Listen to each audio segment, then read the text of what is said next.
Assalamualaikum warahmatullahi wabarakatuh. Perkenalkan, nama saya Sri Wahyuni, Prodi Ilmu Perpustakaan dan Informasi Islam.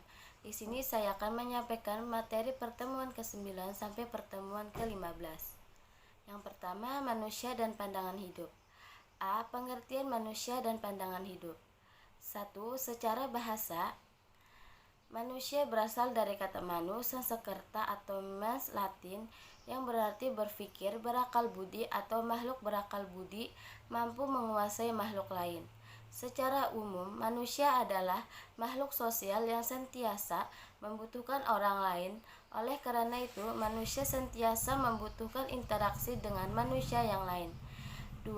Pandangan hidup. Pandangan hidup adalah suatu wawasan menyeluruh terhadap kehidupan yang terdiri dari kesatuan rangkaian nilai-nilai luhur yang mana pendapat atau pertimbangan dapat dijadikan sebagai pedoman, pegangan, dan arahan. B. Hubungan manusia dan pandangan hidup. Pandangan hidup dapat dibedakan menjadi 3 berdasarkan jenisnya. Yang pertama, pandangan hidup dari agama, kebenaran bersifat mutlak. 2. Pandangan hidup dari ideologi, berasal dari kebudayaan dan norma yang terdapat di wilayah. 3. Pandangan hidup dari proses merenung, kebenaran bersifat relatif. C. Pengertian manusia sebagai makhluk hidup. Manusia sebagai makhluk hidup adalah tiap manusia berhak atas memiliki kepribadiannya sendiri dan bisa disesuaikan dengan lingkungan sekitar. Manusia memiliki 4 unsur, yaitu benda hidup, insting, dan naluri. D. Pengertian manusia sebagai makhluk sosial. Manusia dikatakan sebagai makhluk sosial dengan beberapa alasan, yaitu ada dorongan untuk berinteraksi manusia dan tunduk aturan norma sosial. Manusia memiliki kebutuhan untuk berinteraksi dengan satu sama lain. Potensi manusia akan benar-benar berkembang apabila ia hidup di tengah-tengah manusia. Manusia dan tanggung jawab. Pengertian manusia dan tanggung jawab. Menurut Kamus Bahasa Indonesia atau KBBI, manusia adalah makhluk yang berakal, budi atau mampu menguasai makhluk lain. Manusia merupakan makhluk yang sempurna karena ia mempunyai jasad atau fisik yang indah dan dilengkapi dengan jiwa atau ruh. Tanggung jawab adalah kesadaran manusia akan tingkah laku atau perbuatannya yang disengaja maupun yang tidak disengaja. Tanggung jawab juga berarti berbuat sebagai perwujudan kesadaran akan kewajiban. Dari segi filsafah, suatu tanggung jawab itu didukung oleh 3 unsur. 1. Kesadaran seseorang baru dapat diminta tanggung jawab apabila ia sadar dengan apa yang diperbuatnya. 2. Kecintaan. Cinta menimbulkan kepatuhan, kerelaan, kesediaan untuk berkorban. 3. Keberanian. Berani berbuat, berani bertanggung jawab. Macam-macam tanggung jawab. Pertama, tanggung jawab terhadap diri sendiri. 2. Tanggung jawab terhadap keluarga. 3. Tanggung jawab terhadap masyarakat. 4. Tanggung jawab kepada bangsa dan negara. 5. Tanggung jawab terhadap Tuhan. Hubungan antara manusia dan tanggung jawab. Setiap manusia memiliki tanggung jawab, terutama terhadap diri sendiri, serta tanggung jawab kepada keluarga dan orang lain, dan khususnya tanggung jawab kepada Tuhan. Manfaat sikap tanggung jawab dapat di kehidupan sehari-hari. 1. Dihargai oleh orang lain. 2. Jarang melakukan kesalahan. 3. Dapat dipercaya, rasa kepercayaan warga negara dan negara. Pemerintahan warga negara. Warga negara adalah penduduk negara atau bangsa berdasarkan keturunan, tempat kelahiran, dan sebagainya, yang mempunyai kewajiban dan hak penuh sebagai seorang warga negara. Dari negara itu, menurut Undang-Undang Dasar yang terdapat pada pasal 26 ayat 1 adalah orang-orang bangsa Indonesia dan orang-orang dari bangsa lain yang disahkan dengan undang-undang sebagai warga negara.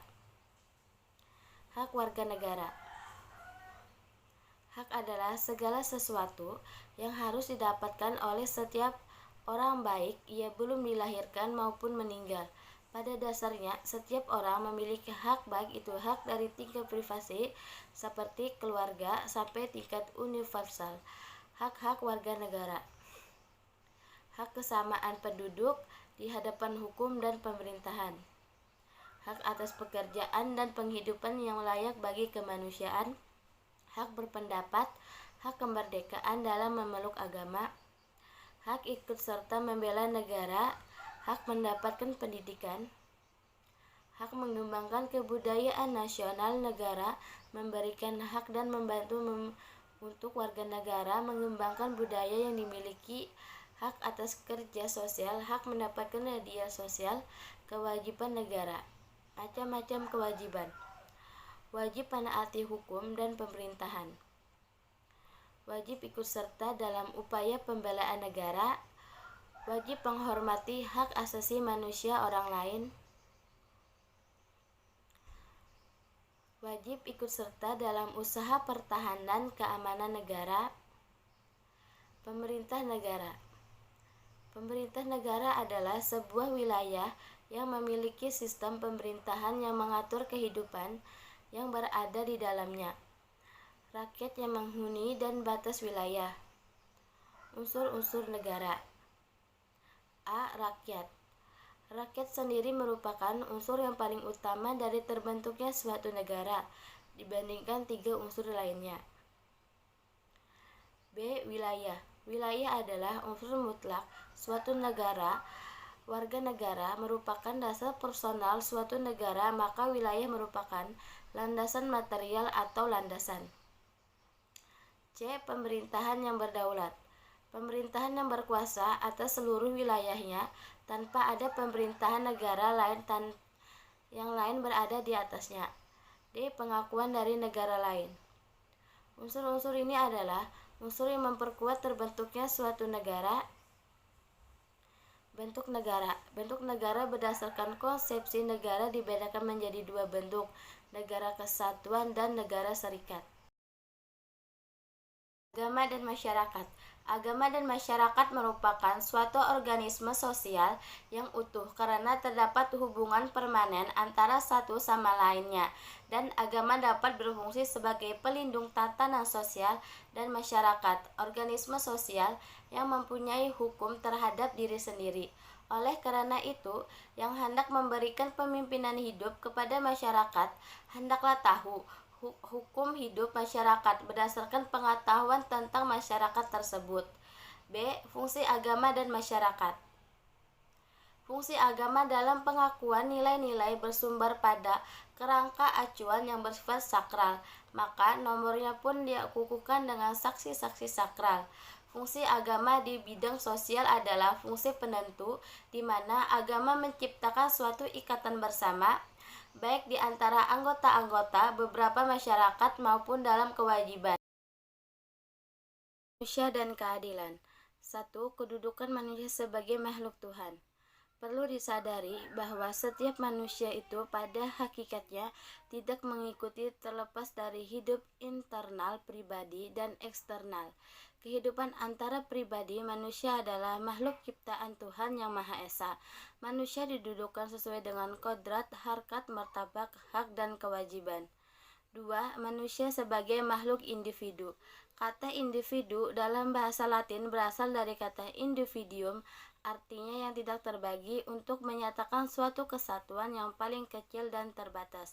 Dalam hal ini artinya bahwa manusia sebagai makhluk individu merupakan kesatuan aspek jasmani dan rohani ataupun fisik fisiologis. Apabila kedua aspek tersebut tidak menyatu lagi, maka seseorang tersebut sudah tidak menyatu lagi, maka seseorang tersebut tidak dikaitkan sebagai individu. 3. Pengembangan manusia sebagai makhluk sosial. Hidup dalam hubungan antaraksi dan interdepsi itu mengandung konsekuensi sosial baik dalam arti positif maupun negatif. Masyarakat adalah sekumpulan individu yang hidup bersama, bekerja sama untuk memperoleh kepentingan bersama, yang telah memiliki tatanan kehidupan, norma-norma, dan adat istiadat yang ditaati dalam lingkungannya. Masyarakat. Pedesaan masyarakat. Pedesaan adalah sekelompok orang yang hidup bersama dan bekerja sama yang berhubungan secara erat, tahan lama, dengan sifat-sifat yang hampir sama atau homogen di suatu daerah atau wilayah tertentu dengan bermata pencaharian dari sektor pertanian atau agraris. Ciri-ciri masyarakat perdesaan. Pekerjaan bersifat homogen atau sama. Masyarakat berukuran kecil, kepadatan penduduk terbilang rendah, lingkungan fisik. 1. Pengertian pelapisan sosial. Menurut Fitri A. Srokin mengatakan bahwa lapisan dalam masyarakat ini merupakan ciri-ciri yang tetap dan umum dalam masyarakat yang hidup teratur. Lapisan-lapisan kelas secara bertingkat dapat dibedakan menjadi 3 unsur, yaitu kelas atas, kelas menengah, dan kelas bawah. Golongan yang berada dalam kelas atas adalah golongan yang memiliki 2. Pengertian persamaan derajat.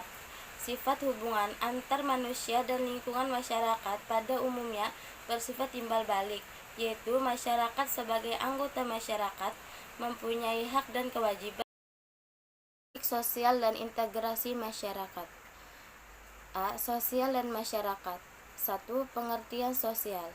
Kata sosial berasal dari bahasa Latin, yaitu socios, yang berarti segala sesuatu yang lahir, tumbuh dan berkembang dalam kehidupan bersama, menekankan pengertian sosial pada strukturnya, yaitu suatu tatanan dari hubungan-hubungan sosial dalam masyarakat yang menempatkan pihak-pihak tertentu, individu, keluarga, kelompok kelas, di dalam posisi-posisi sosial tertentu berdasarkan suatu sistem nilai dan norma yang berlaku pada suatu masyarakat pada waktu tertentu.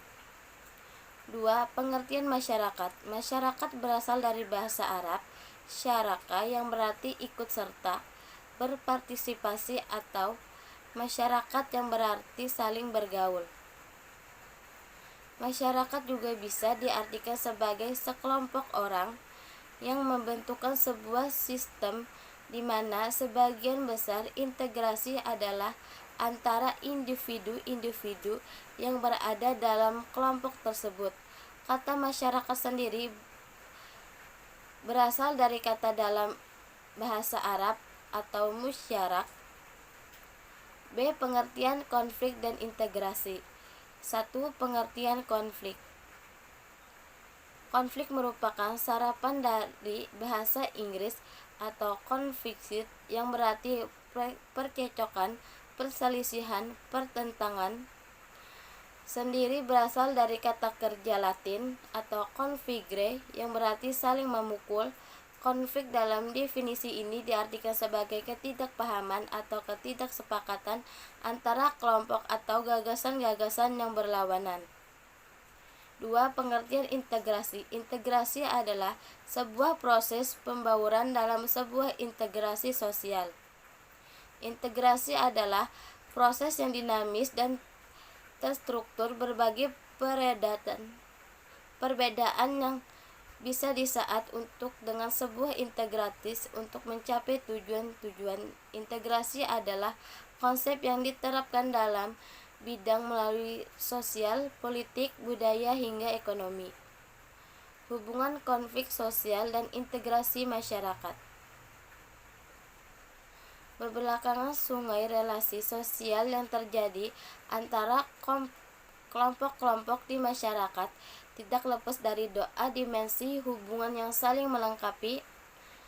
Dimensi hubungan integrasi keduanya adalah dimensi hubungan konflik. Dimensi hubungan integrasi adalah melihat pada relasi sosial yang terjadi ketika masing-masing kelompok masyarakat memiliki persamaan tujuan sehingga kedua kelompok tersebut melakukan penyatuan.